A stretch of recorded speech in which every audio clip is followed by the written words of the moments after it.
Juan, siempre en el capítulo 17, busquémoslo en nuestras Biblias, Evangelio San Juan, capítulo 17, vamos a estudiar desde el versículo 20 en adelante. El título de esta pequeña meditación es Los engranes de Dios, los engranes de Dios. Y antes de ir al texto, quisiera que habláramos un poquito por qué de los engranes de Dios. Si ustedes... ¿quiénes tienen reloj aquí en este momento? Levanten la mano sin ninguna pena. ¿Quiénes tienen? Uno, poquitos. Hoy todos en el celular, ¿verdad? Los poquitos que tenemos, ¿cuántos reconocen estos relojes que son de aguja? Hoy la mayoría solo andan los smartwatch, los que son digitales. Pero, ¿por qué hablo de estos relojes? Puntual el que tenemos ahí para ver que no nos pasemos del tiempo. ¿Por qué de los engranes y por qué los relojes? Nosotros vemos un reloj y vemos un solo elemento y decimos, ve el reloj. Pero internamente estos funcionan a través de un mecanismo de rotor.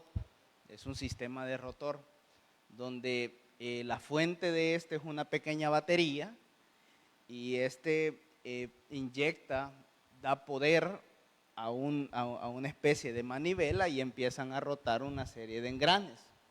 Como todos sabemos, los engranes no necesariamente tienen que ser del mismo diámetro, del mismo espesor y de la misma forma, sino que son un poquito diferentes. Ahí hay un pequeño ejemplo de lo que es un engrane. Entonces, cada uno de estos mecanismos funcionan como una sola unidad, como un solo elemento.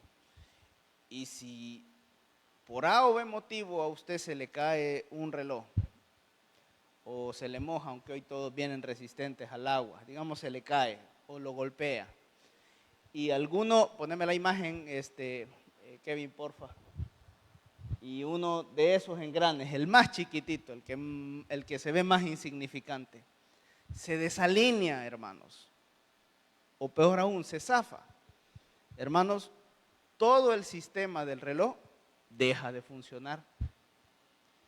Nosotros, como hijos de Dios, hoy vamos a estudiar que somos como una especie de engranes.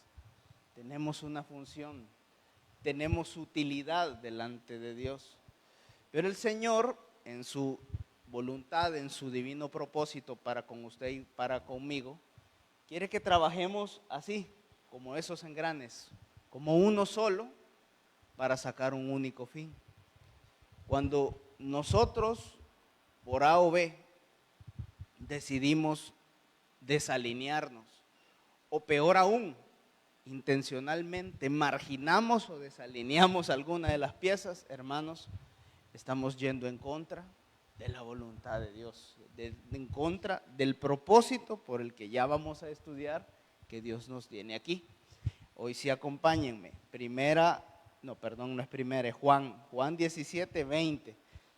No sé si lo tenemos ahí. Quienes no tengan Biblia, acompáñenme acá.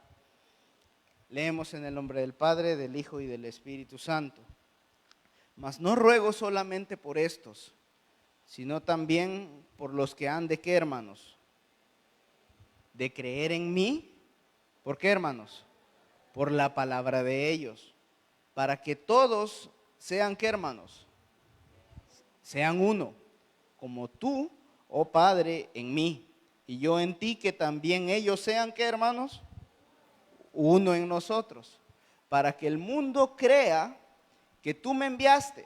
22, la gloria que me diste, yo les he dado, para que sean, ¿qué, hermanos? Uno, así como nosotros somos, ¿qué, hermanos? Uno, yo en ellos y tú en mí, para que sean perfectos en, ¿qué, hermanos? En unidad, para que el mundo conozca que tú me enviaste y que los has amado a ellos como también a mí me has amado. Oramos. Amantísimo Padre Celestial, gracias por el privilegio que nos das de leer tu palabra. Hoy te rogamos, Señor, que sea usted derramando de su Espíritu Santo, derramando de su favor para con cada uno de nosotros y sobre todo que su palabra lleve fruto a nuestra vida. Hable a nuestro corazón, que sea su Espíritu Santo dándonos convicción, dándonos determinación para poder obedecer su palabra. Gracias infinitas, en su nombre oramos, amén y amén. Bien, como estamos viendo acá en contexto, nuestro Señor Jesucristo, si estuvimos en las anteriores predicaciones, empezó una oración aislado, donde empieza a orar por el futuro de la iglesia. De hecho, si vamos al principio del capítulo, en la antesala, dice Jesús ora por sus ¿qué? Por sus discípulos. No tenemos Biblia, ¿verdad, hermano? Entonces Jesús ora por sus discípulos. Y es porque el Señor se aisló a orar por quienes Él iba a dejar. Ya está pronto nuestro Señor Jesucristo a dar el paso de entregar su vida en la cruz. Pero Él, más que orar por Él, por fuerzas para Él no estaba orando para sí mismo, sino que estaba orando por cada uno de sus discípulos a quienes dejaba. Y más allá de ellos, Él estaba orando por cada uno de nosotros. Si vemos en el versículo 20, dice, mas no ruego solamente por estos, paréntesis, refiriéndose a los 12 discípulos a quienes tenía descansando.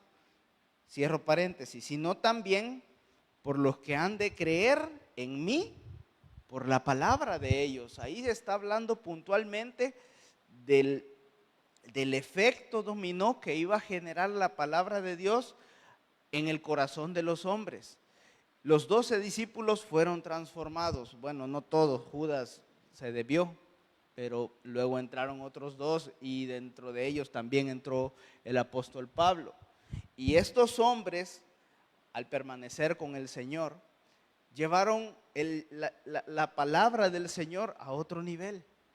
¿Por qué? Porque nuestro Señor Jesucristo, si usted ve la vida de Él no se alejó más de 200 kilómetros cuadrados, hablando geográficamente.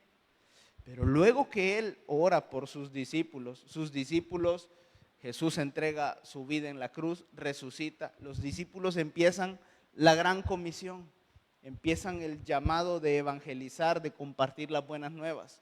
¿Hasta dónde han llegado a la fecha esas buenas nuevas? Prácticamente ha llegado a usted y ha llegado a mí. Aquí esta iglesia se fundó con el propósito de compartir las buenas nuevas del evangelio. 2025 años después, la palabra de Dios se sigue predicando. Y así como acá, en otros países, en otros lugares, así que nuestro Señor Jesucristo estaba orando por usted y por mí en ese momento. Estaba pensando en cada uno de nosotros cuando dice, sino también por los que han de creer en mí, por la palabra de ellos. Usted y yo no tuvimos el privilegio que ellos tuvieron de ver tangiblemente a Jesús. No lo vimos así físicamente, sino que vino un hermano lleno de su espíritu y nos invitó a recibirle en su corazón. Puedo pasar a más de alguno a compartir su testimonio y les puedo decir, ¿quién te trajo a los pies del Señor? ¿A quién usó Dios? Y a esta persona que te trajo podemos buscarlo, traerlo si aún vive y preguntarle, ¿quién lo trajo a usted? Ah, fulanito de tal. ¿Y fulanito de tal aún vive? No, él ya murió. Y el que trajo al anterior, venimos a desembocar todos a Jesucristo, hermanos. Es por Él que estamos aquí. Es por Él que estamos haciendo esta reunión. El torneo de fútbol, hermanos, y ya vamos a hablar de fútbol. El propósito principal del mismo es que ustedes, cada uno de los que venimos a jugar, conozcan a Jesús. Y que el día de mañana se lleven a Cristo en su corazón, idealmente ahora. El que vengamos a jugar es simplemente un gancho, es una herramienta, un método. Pero el objetivo de cada actividad que se hace es extender el reino de nuestro Señor Jesucristo. Y nosotros estamos llamados a prolongarlo. Estamos llamados a compartir esas buenas nuevas.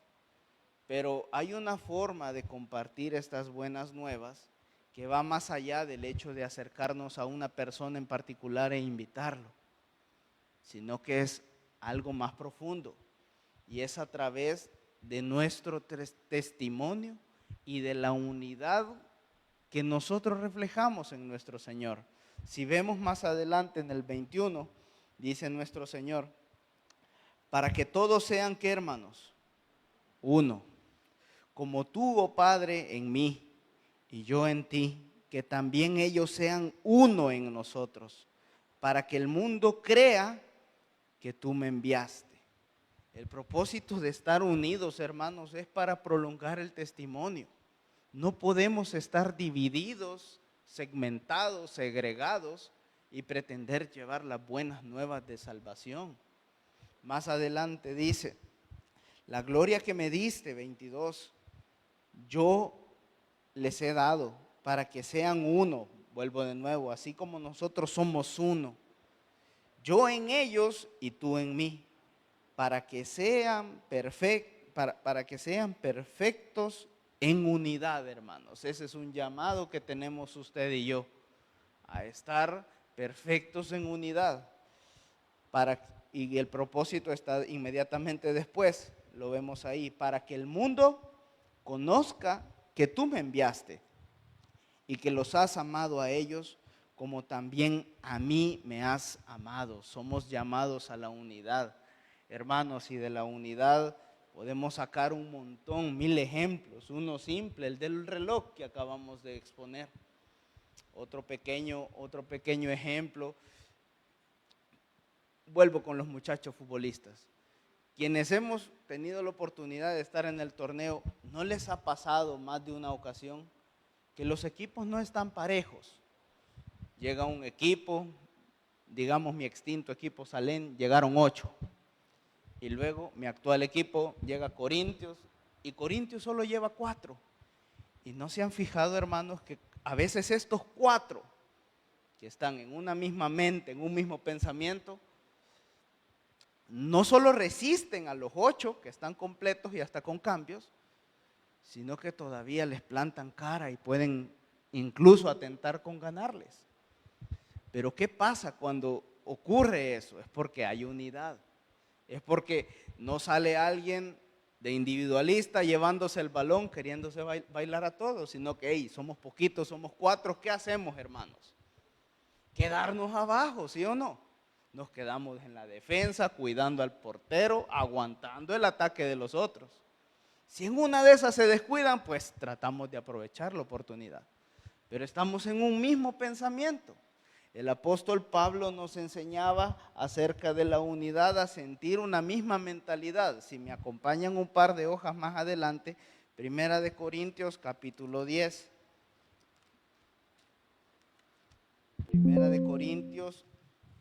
Capítulo 1, versículo 10.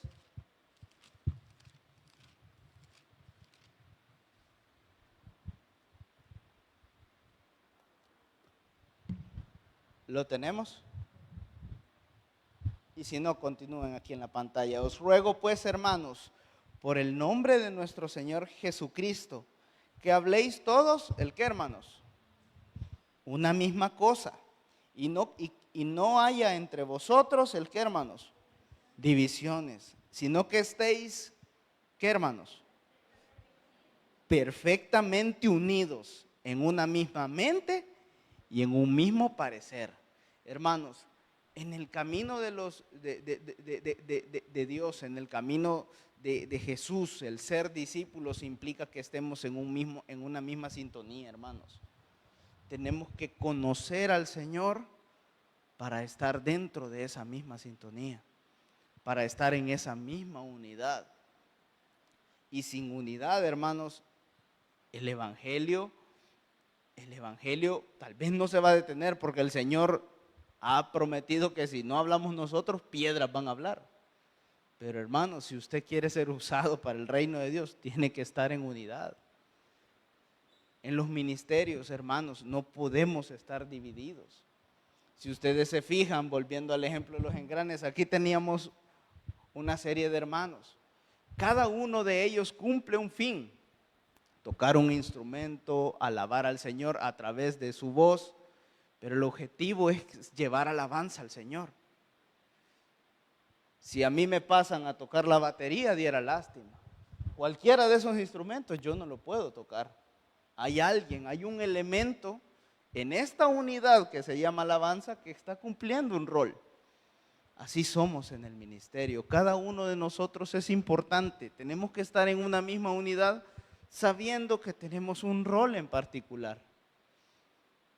Creo que de los que estaban acá, creo que solo Cristian maneja más de un instrumento. De ahí el resto creo que son en particular cada uno en un elemento.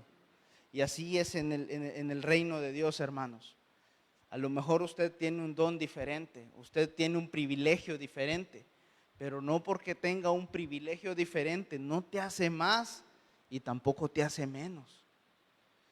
Si usted quiere venir y poner su talento al servicio del Señor, hermanos, en Cristo unidad significa todos por igual, hermanos. Tenemos el mismo valor. No por ser predicador soy más que ustedes, al contrario, quizás soy menos que ustedes. Dice el Señor en su palabra que el que quiera ser grande, ¿qué tiene que hacer, hermanos? Tiene que servir, tiene que ponerse a servir. Entonces, hermanos, es importante y Pablo enfatiza que no nos dividamos en mente. Cuando nosotros estamos divididos en mente, hermanos, vamos para atrás. El ejemplo del fuego, cuando hay una fogata demasiado fuerte y están todos los leños encendidos formando la misma. Si usted la quiere apagar, ¿qué tiene que hacer? Segmentarla, dividirla, aislarla.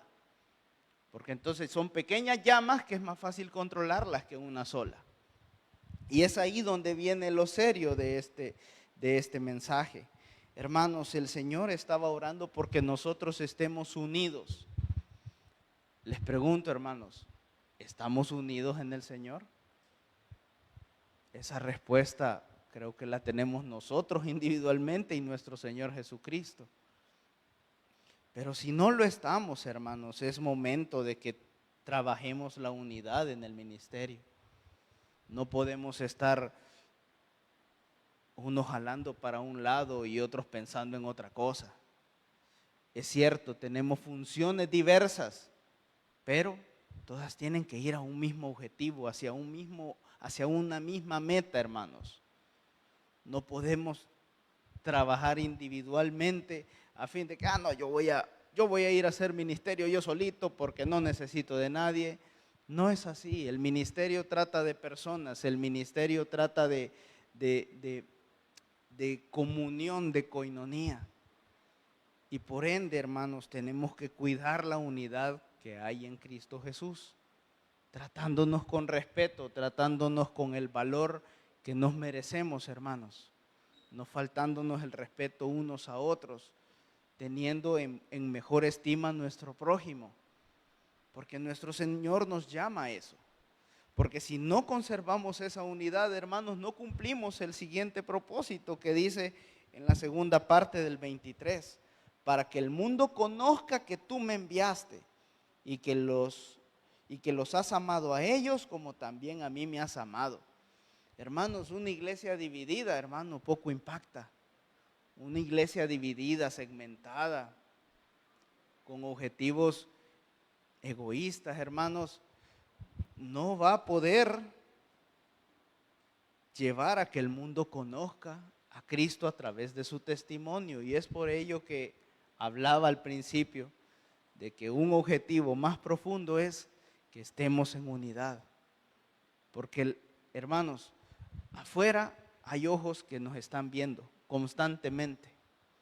Cuando usted va a su trabajo, cuando usted va a su estudio, cuando usted va a divertirse al parque, ya vienen las fiestas y va a querer ir a las ruedas, a los juegos mecánicos. Hermano, hay ojos viéndolo y ven si está en un mismo pensar, en un mismo sentir.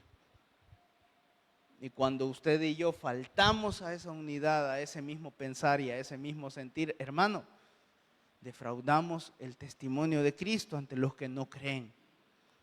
Entonces no podemos compartir el evangelio porque estamos siendo, sí podemos, pero somos como tropezaderos, no sé si me explico. Por ello, tenemos que tener un mismo pensamiento, hermanos. Cualquier pensamiento de egoísmo tenemos que despojarlo de nuestros ministerios, de nuestro llamado. Y en sí, en líneas generales, hasta de nuestra vida personal. Porque la unidad no solo se queda aquí en la iglesia, va hacia nuestras casas, hermanos. Porque si levantamos la mano, ¿cuántas familias hay integradas aquí? Pues casi que la mayoría tenemos una familia. Y si nos agrupamos por familias, hermanos, es un número notorio. Vamos de lo macro a lo micro. Hermanos, ¿cómo está nuestra unidad familiar? ¿Cómo está nuestra casa? ¿Está dividida? ¿Está segregada? La unidad en Cristo, hermanos, ese engranaje implica que estemos en paz con nuestro prójimo, en paz con todos. El enemigo busca atentar contra esa unidad, porque sabe que si estamos divididos, si estamos segmentados, hermanos, no somos una amenaza para su reino de maldad. Y Él quiere que nosotros vayamos en nuestra mente hacia lo individual, que no pensemos en conjunto. Y el reino de Dios es una colmena, es algo grande, hermanos. Si ustedes me acompañan a Crónicas, ¿sí? ¿Sí? A Crónicas 12, 26, 27. A Segunda de Crónicas.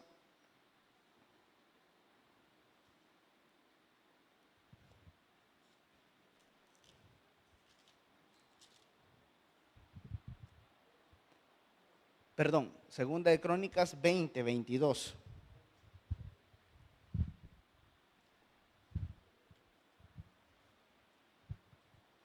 ¿Lo tenemos? Si no me acompañan aquí. Segunda de Crónicas 20, 22. Y cuando comenzaron a entonar cantos de alabanza, Jehová puso contra los hijos de Amón y de Moab y del monte de Seir las emboscadas de ellos mismos que venían contra Judá, y se mataron los unos a los otros, porque los hijos de Moab y de Amón se levantaron contra los del monte de Seir para matarlos y destruirlos. Y cuando hubieron acabado con los del monte de Seir, cada cual huyó a la destrucción de su compañero. Aquí hablamos de un ejemplo de cómo es dividir. Nuestro Señor ocupa la división y la confusión para beneficiar a su pueblo. En esta ocasión, el pueblo de Israel era un pueblo diezmado, mucho más pequeño que el pueblo de Moab y de Amón. Ellos eran más numerosos. Y así tengamos un número mayor, si hay división, si hay confusión, hermanos, en el caso de ellos, Jehová ocupó la confusión para que entre ellos se destruyeran. Cuando nosotros estamos apartados del Señor y no vivimos en unidad, hermanos, no es raro que entre hermanos nos acabemos. No es de extrañarnos que entre mismo cuerpo del Señor estemos atracando al mismo cuerpo del Señor. Y eso no es estar en la unidad del Señor, no es estar en comunión con Él. Tenemos que tener cuidado con eso. Dividir, ay hermanos, es lo más fácil que hay en el mundo. Porque de por sí nosotros vivimos en un cuerpo de pecado, en un cuerpo que tiene la tendencia al mal. Significa que nuestra concupiscencia nos va a llevar a ser individualistas. Pero en el reino del Señor es diferente, hermanos. Y prueba y ejemplo por excelencia nuestro Padre Celestial. ¿Qué necesidad tenía Cristo de venir aquí a morir por usted y por mí? Pregúntese. Él es rey, Él es todopoderoso. Él se despojó de lo que Él era para venir a entregar su vida por usted y por mí. por un solo objetivo: unirnos, volver a relacionar esa comunión que el pecado había roto. Por ende, hermanos, nosotros no tenemos por qué atentar contra la unidad del cuerpo de Cristo. ¿Por qué del cuerpo de Cristo, hermanos? Porque somos su cuerpo. Pablo lo ilustra en 1 Corintios, hoy sí, 12:26, si me acompaña. Un poquito más adelante.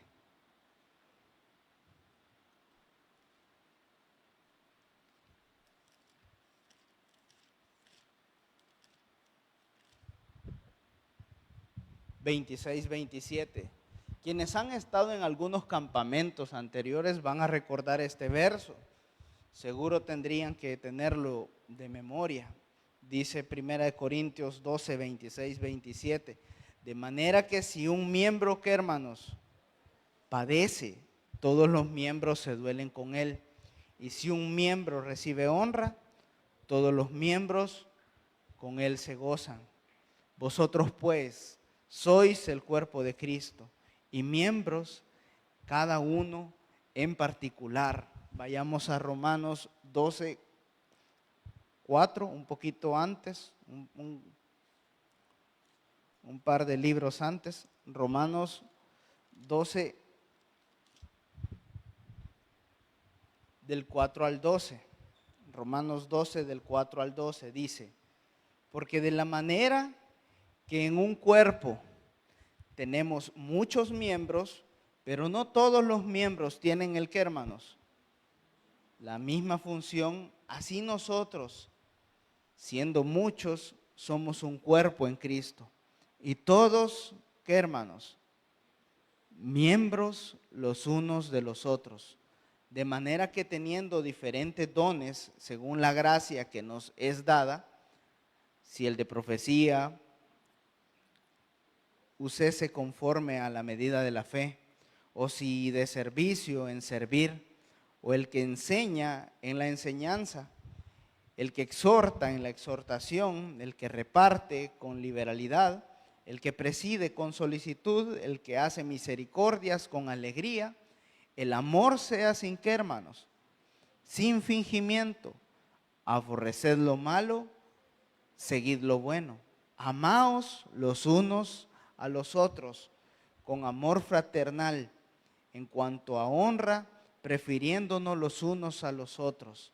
En lo que requiere diligencia, no perezosos, fervientes en espíritu, sirviendo al Señor, gozosos en la esperanza, sufridos en la tribulación, constantes en la oración. Hermanos, estamos llamados a manejarnos como un mismo cuerpo, hermanos, aunque tengamos diferentes funciones. Es como cuando usted le llega un dolor de muela, hermano. Usted le da un dolor de muela, así sus pies estén buenos, usted no va a ir a jugar fútbol, le duele la muela, no va a querer ir a trabajar. Es así mismo como nosotros tenemos que fomentar la unidad del cuerpo de Cristo aquí, hermanos. Y así mismo en nuestras casas. Si en nuestras casas sabemos que hay una necesidad, que tu papá está pasándola mal, o tu mamá está pasándola mal, o tu esposa, o tus hijos, hermanos, no podemos ser indolentes. Tenemos que velar por una misma unidad. Así usted tenga un rol distinto dentro de su casa, tenemos que velar por estar unidos. Y eso es uno de los desafíos que en nuestra nueva manera de vivir como hijos de Dios tenemos. ¿Por qué? Porque no es raro, corríjame si me equivoco, que en más de alguno de nuestros hogares hay resentimientos, hay algún celo, hay alguna herida ahí todavía abierta, y queremos evitar y queremos, incluso vamos más allá cuando no estamos en Cristo, deseamos la caída o el mal de nuestro propio prójimo dentro de nuestra casa. La unidad de Cristo no se trata de que voy a tratar de ser unido porque el otro me es agradable, sino veamos el ejemplo de nuestro Señor. Él no vino a salvar justos, sino vino por todos los pecadores. Vino a poner el ejemplo de alguien que viene a servir para alguien que no lo merece. Asimismo nosotros, hermanos, nosotros tenemos que mantener la unidad en el ministerio, en tu casa, no porque aquel te caiga bien, sino porque es lo correcto, hermanos. No porque aquel, esperando que aquel se porte bien contigo, entonces yo me porto bien contigo, sino porque el Señor nos llama a ser unidos en Cristo. Claro, tampoco es que vamos a ser masoquistas y vamos a dejar que alguien abuse de nosotros o pase por encima de nosotros. Tenemos que estar en un mismo sentir con el Señor. Pero para ello, hermanos, tenemos que estar conscientes que nuestro Señor desde el principio busca eso en nosotros. Si usted, al igual que yo, ha sido tropiezo para alguien, hermano, el Señor es nuestro abogado y podemos ir a Él y pedirle perdón y arrepentirnos e ir y resolver las diferencias con la persona o con el miembro con el que tienes una discrepancia. Hermanos, y esto es tan simple. En el cielo no vamos a estar peleados. Si el Señor viene en este momento y nos lleva delante de su presencia, no crea que usted va a andar allá en las calles de oro, en el mar de cristal. Ay, aquí vengo, ay, pero allá viene aquel que me cae mal, no me voy para acá. No va a haber eso. Si usted anda y contempla eso, hermano, usted tiene que nacer de nuevo. Porque delante del Señor vamos a ser una sola unidad. Así que estamos llamados a la reconciliación. Estamos siendo llamados a ser engranes que funcionen perfectos, hermanos. Porque el Señor eso nos busca. Volviendo al texto base, San Juan capítulo 17, 24.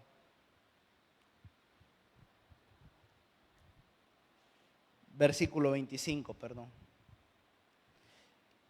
Dice nuestro Señor para cerrar: Padre justo, el mundo no te ha conocido, pero yo te he conocido.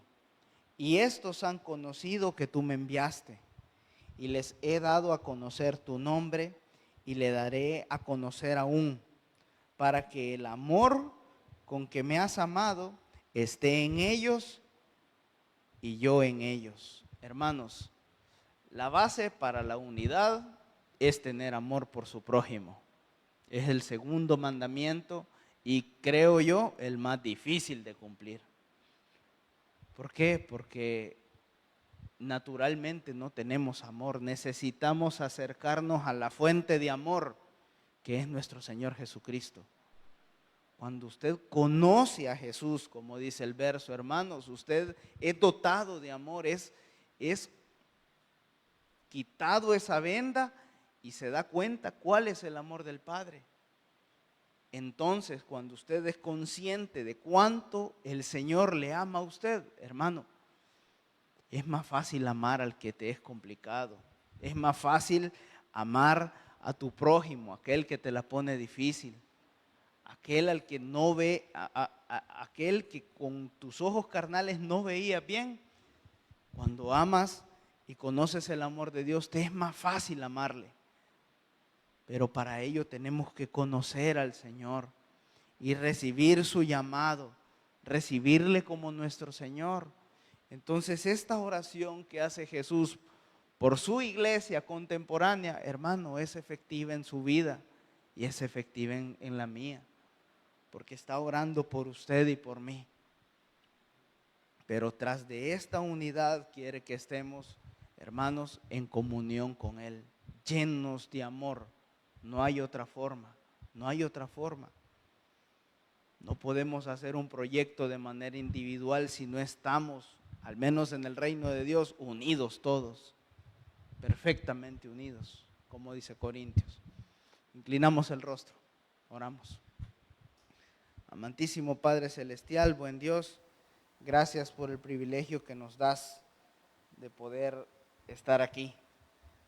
Gracias porque nos has dado este hermoso texto donde tú nos enseñas a amar, donde nos enseñas a estar unidos, Señor.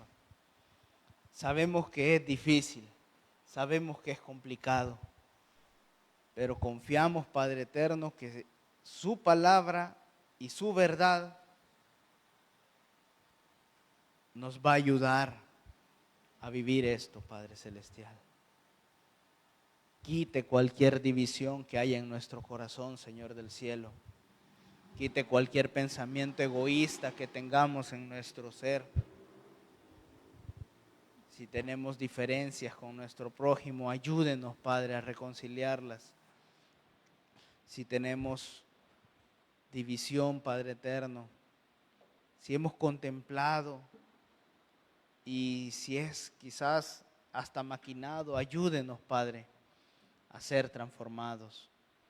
Señor, sin usted no podemos ser transformados, sin usted no podemos cambiar nuestra manera de pensar.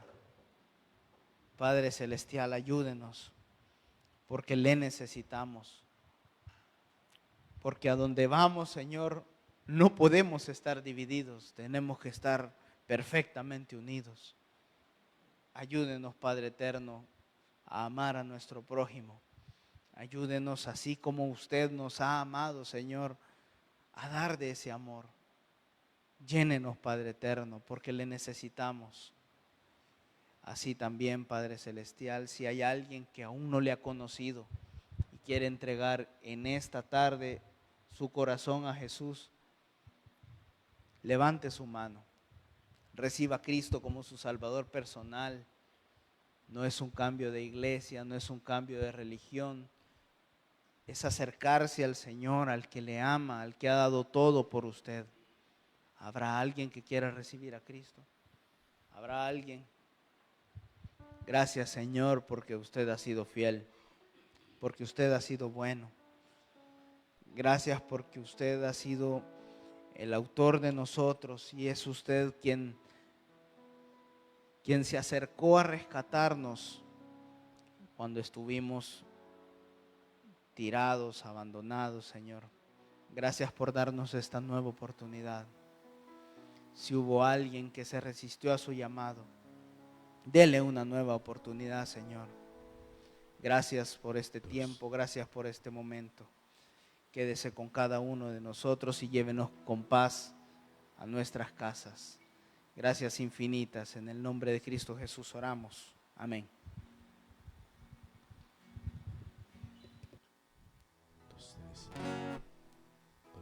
Amén. Nos ponemos de pie, hermanos y amigos. Vamos a cantar esta última alabanza. Esta alabanza muy conocida, así que voy a pedir que me ayuden a entonarla. Vamos a comenzar cantando, diciendo: te alabaré, mi buen Jesús. Vamos todos con sus palmas.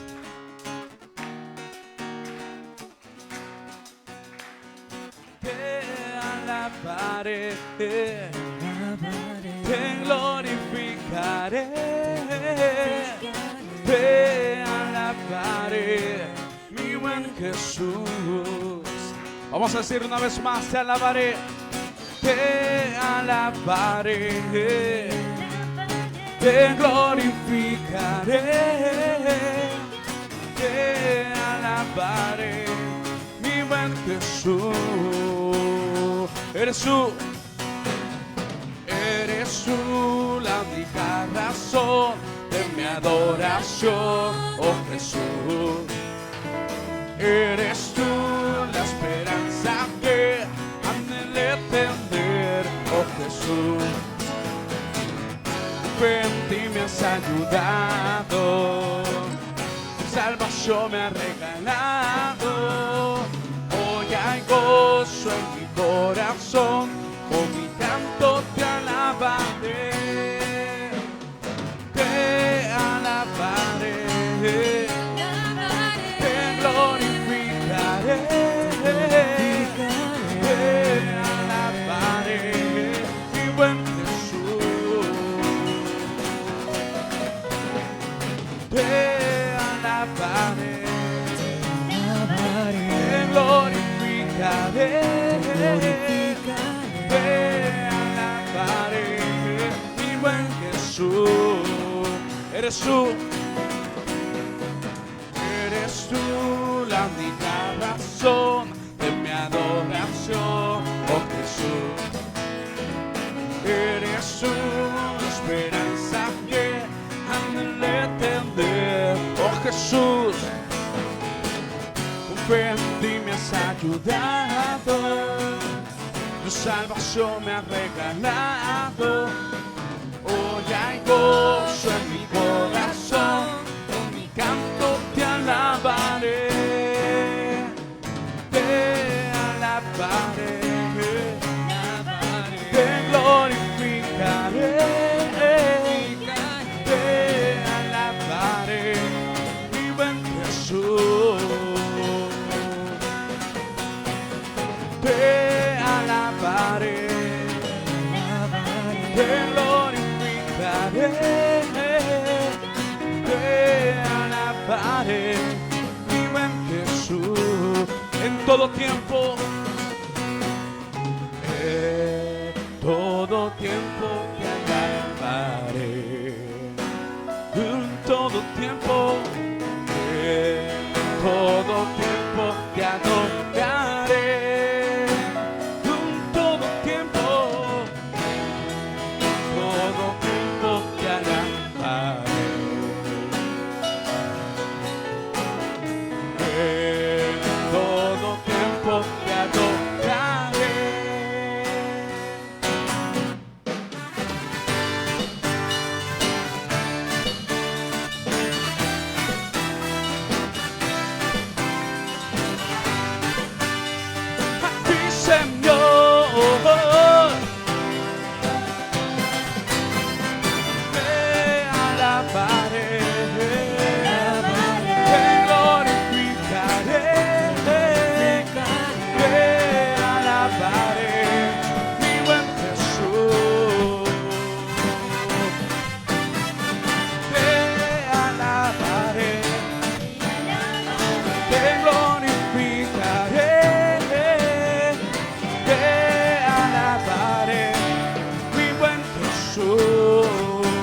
Una vez más,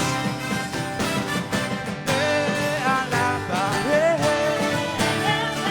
te glorificaré, te alabaré, mi buen Jesús. Amén, que se nos bendiga a todos.